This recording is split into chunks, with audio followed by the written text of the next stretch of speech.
Hello everyone, my name's Lachlan and today we're going to make some scones.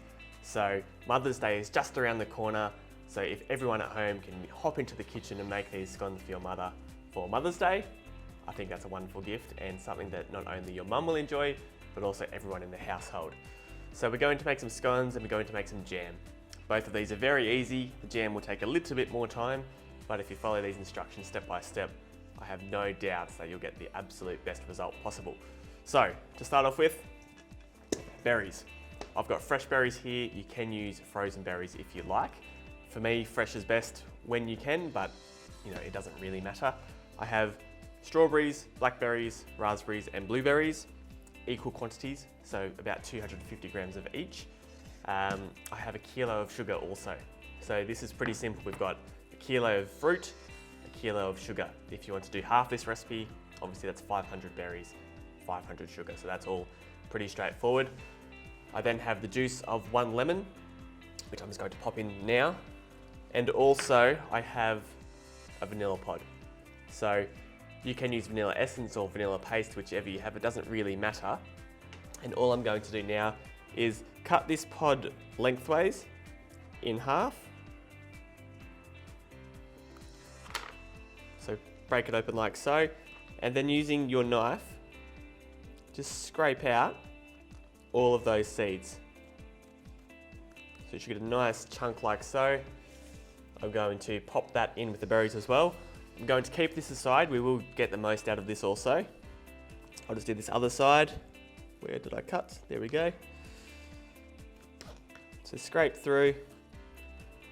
You want to have that knife quite firm so you get all of those seeds out. That goes in like so. There we are. And also I'm going to add, just for now, maybe a third of that sugar thereabouts, so not all of it. I've got a stick blender here. I'm just going to really quickly just pulse these berries.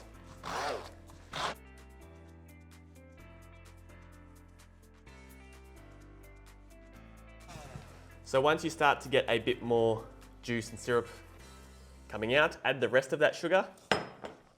And it's really up to you with how fine or how chunky you want this jam.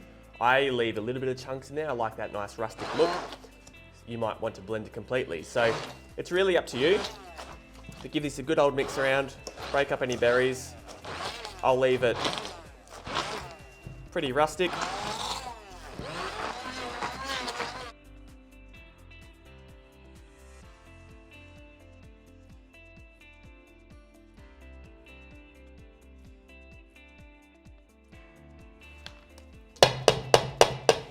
Okay, so this is done now. I've literally just covered my bench in berries, but that's okay, I'll wipe it up shortly. So I've broken down probably 2/3 of these berries and left the rest with a bit of texture in them. I've got a pot here, a nice big pot. I'm going to pop that onto induction setting 7. And basically I'll pour these berries in.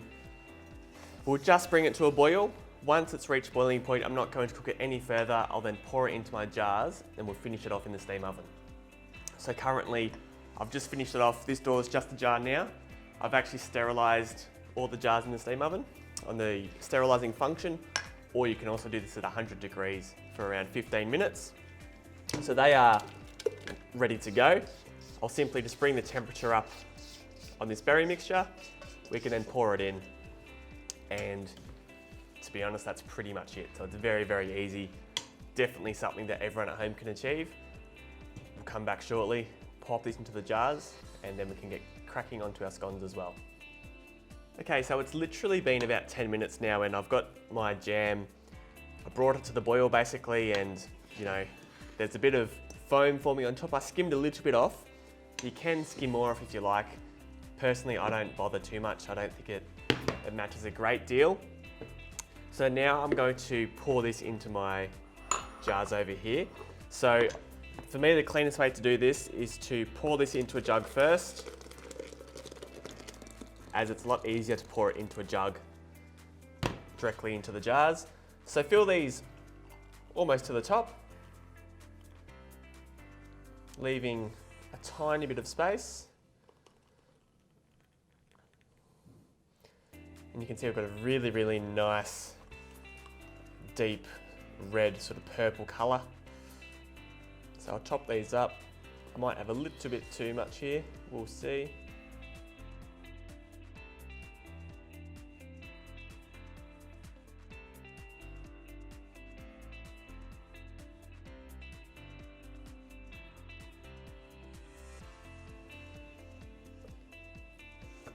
And I forgot to show you before, but I actually added the vanilla pod to the jam. So there it is there, I'll just pull it out. Lids go on now. So we can pop the lid just softly onto those. Don't go too hard. Put lids, all of them, onto all of the jars. We'll then pop them into the steam oven. I'm going to steam these at 100 degrees for 20 minutes. I'll then leave the door shut for a further 20 minutes before I open it. So in total, they'll be in the appliance for 40 minutes, but only cooking for 20. These should seal really nice and tight, and there we have it. We'll have 5 jars of mixed berry jam. So easy peasy. I know all of us can do this, and you can use really any jar that you have. These are just old jam jars, I think. They were laying around. So anything will work. Just make sure you sterilize it and get it nice and clean, and that's all we have to do. Okay, so the jam is doing its thing behind me. It's chilling out in the steam oven, thickening up really nice, and those jars will be sealing really well also, so we'll get a really great shelf life on those. Now it's time to move on to our scones. So here I have a kilo of self-raising flour and a teaspoon of baking powder. Obviously, this will make a lot of scones using 1 kilo, so you can chop this recipe in half also and use half a kilo of flour. In this bowl, I've got 400 grams of buttermilk and 600 of cream. And I've got a bit of extra flour here just for dusting. So there's 2 types of people in the world. There is people who can make scones and are amazing at it, and people who can't. But at the end of today's video, I have no doubt that you will all be in that first category, which is fantastic. You'll all be able to make a really nice scone. It's very, very simple, and it's important that we don't overcomplicate the simplicity of a scone. Something that I never do, and this will be frowned upon by some, but I never actually sieve my flour for any baking. All I do is I grab a whisk and I simply whisk the bowl. And this will aerate it, very similar to what sieving it will. So I just find it easier. You can still sieve it if you like, but for me, I don't think it's entirely necessary. With my buttermilk and cream, I've just got a big spatula here. I'll just quickly mix this so it's together. I'll use this same spatula and just make a slightly bigger well, push it out to the edges. And it goes without saying, but when we are doing this, we don't want to overwork the flour. So I'm going to pour all of this in one big heap.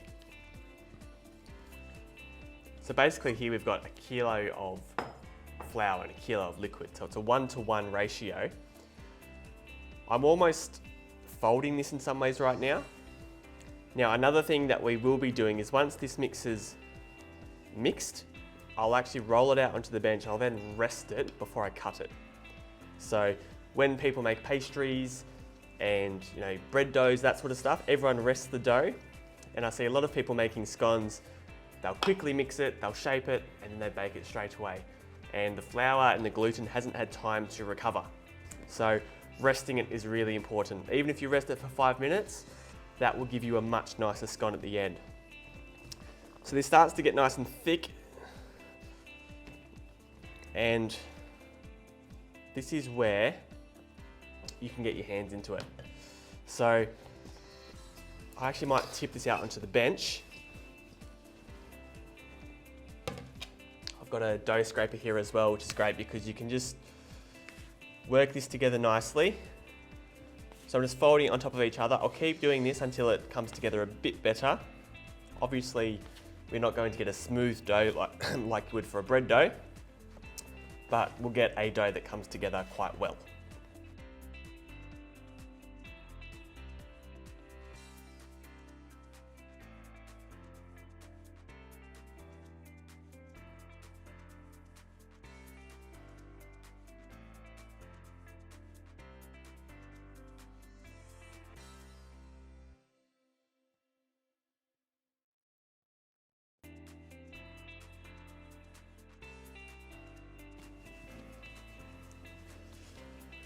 Okay, so this is pretty well mixed. I'm just going to get a bit more from that bowl and add to that. But you can see here that I've got quite a nice looking dough. So what I'm going to do now is the bowl that I had my flour in, I'm going to sit this bowl on top just to prevent it from drying out. And in about 5 minutes time, I'll come back and roll this, and then we can cut it and then we can rest it again before we bake it. Okay, so it's been about 3 or 4 minutes now. I think that will be enough for this batch here. It's pretty good so far. I'm going to take the bowl off. Now, this is quite a lot of dough that I have to work with. So to make sure we get the best result possible, I'm just going to cut this in half. This half here, I'll pop into the bowl, just out of the way. I'm just going to quickly clean up this bench. Just scrape that to the side. I've got a bit of flour here. You don't want to use too much. The more flour you use, obviously, the drier our product goes. So we're just using the flour to help us have a product that doesn't stick. So now we want to be very, very soft and gentle and roll out our scones. Now when you roll something, it's a good habit to only roll front on. Don't do any of this side stuff. Always go front on. And if that means that you have to pick up your product, that's good. And that will just mean you get a better shape, but also it's more even, your thickness and your weight on the rolling pin. If you start doing it sideways, you'll notice your food gets a bit lopsided and your shape starts to become a little bit random. Okay, so we've got that now 2.5 centimeters thick thereabouts. Here I've got a cutter, but before I actually cut this, I'll just push that there. I'll do this second shape. So it's important that we don't rush into cutting, as I'll just stop that steam oven. So it's important that we don't cut this too soon, as what can happen, you put a nice round cutter into something, then you remove that product and it starts to go oval. And that's because your gluten hasn't had a chance to recover. So by the time I roll this one out, I'll then be able to cut that one and we'll get some really nice looking scones. So you can see this dough here is pretty easy to work with, which is good. I can pick it up. I haven't used too much flour. See, it's a really hard habit to not roll straightly. Nearly did it twice then. So roll that out nicely. That's excellent. I'll place that to the side. I'll move this one up closer to me. Get a baking tray also. If you're using one of our really nice baking trays that came with your oven, you won't need to use baking paper. You may need to use baking paper if you don't have any Miele trays. So simply cut these out. This cutter's, well, I haven't measured it, it's probably 5 or 6 centimeters or so. So cut these out. Sometimes they'll stick in like so. So I'll work away now and cut all of these out, lay them on the tray. You can see here I'm allowing a slight gap in between. Some people like to cook these individually, some people like one big slab and you break them off. It doesn't matter, it's really up to you. Do as you please. And then we can brush them with a bit of milk and then bake them. So I'll work away here and I'll show you the end tray. Okay, so the full tray is finished now. You can see here I've got all of my bits and bobs that I've got left over.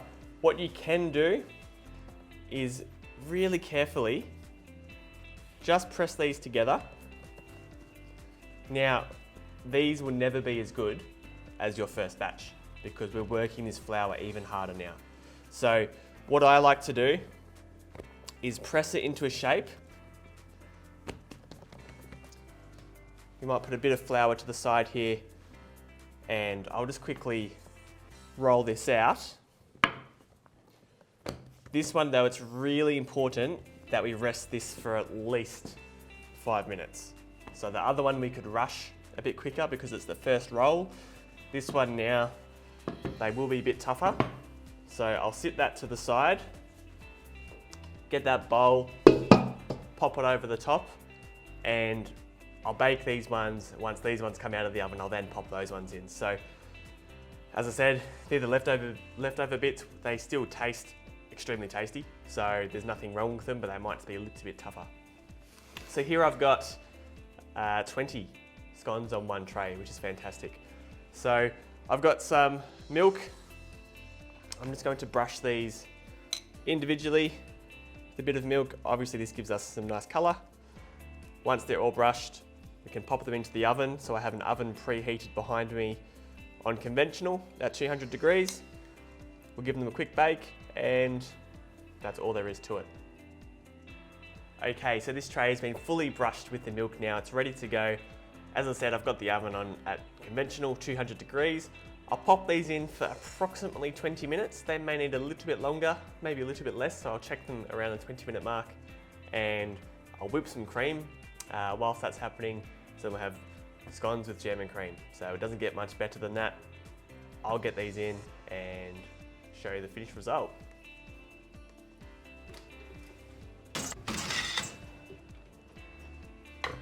So here we go. Scones are done. This has taken a roughly 25 minutes or so. So we have a really, really nice even golden color on top.